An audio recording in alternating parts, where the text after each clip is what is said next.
Hello people, been 10-15 days now that the Log4j vulnerability is reported. Today we'll quickly perform a Log4j attack to understand the vulnerability hands-on. Thanks to TryHackMe for providing us a box to exploit the Log4j. Firstly, what is Log4j? It's a tool that output logs, and with Log4j it is possible to enable logging in applications at runtime without even modifying the application binary. Yeah, to run the exploit, TryHackMe gave us a Apache Solr server with the vulnerable log4j. Let's try to first understand the architecture of the exploit and then we'll continue with the exploit.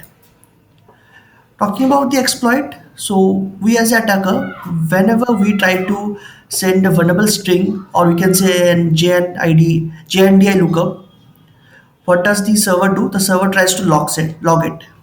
Now the vulnerable log4j implementation, the string goes for logging and the log4j interprets the string and queries the malicious LDAP server.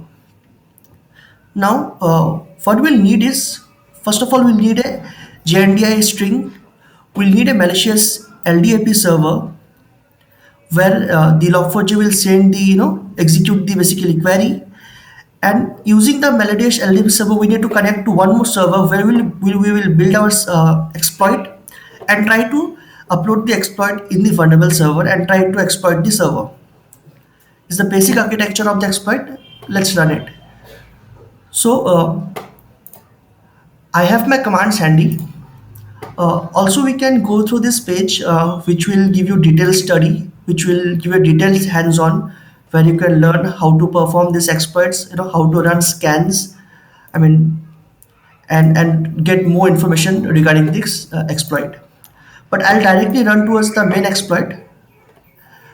So, firstly, what we need to do is we need to turn on our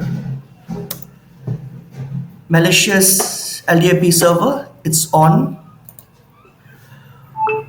We need to have a extra server via which we will try to upload the exploit.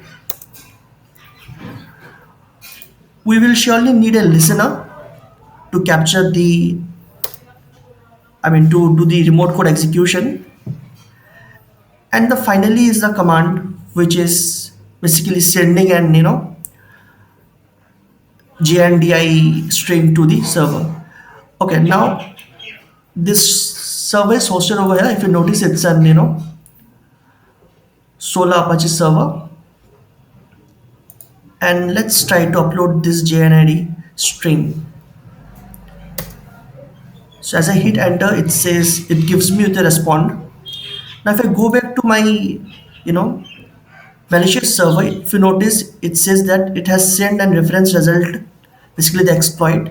Coming to the Python server, if you notice, my exploit class has been uploaded, my exploit file has been uploaded. Okay, I have a pre-ready exploit file ready, which I uploaded to the server. And now if I come to my listener, if you notice, it says I'm connected to the vulnerable server. So I just uploaded a script, exploit script to the vulnerable server, which is running few open source commands and libraries. That's all.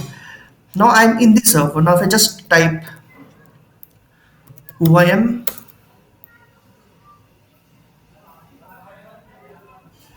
I'm sorry, it's yeah. So if you notice, yeah, it says Solr. Now this is a vanilla prompt where I'm not able to get much access.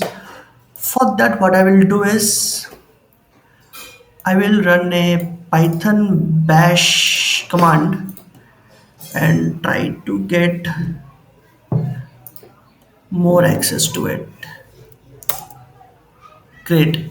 Now if you notice, I'm inside the server. It says Solr@Solr. Yeah.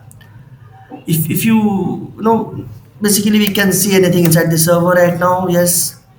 The best thing that I would love to do is I could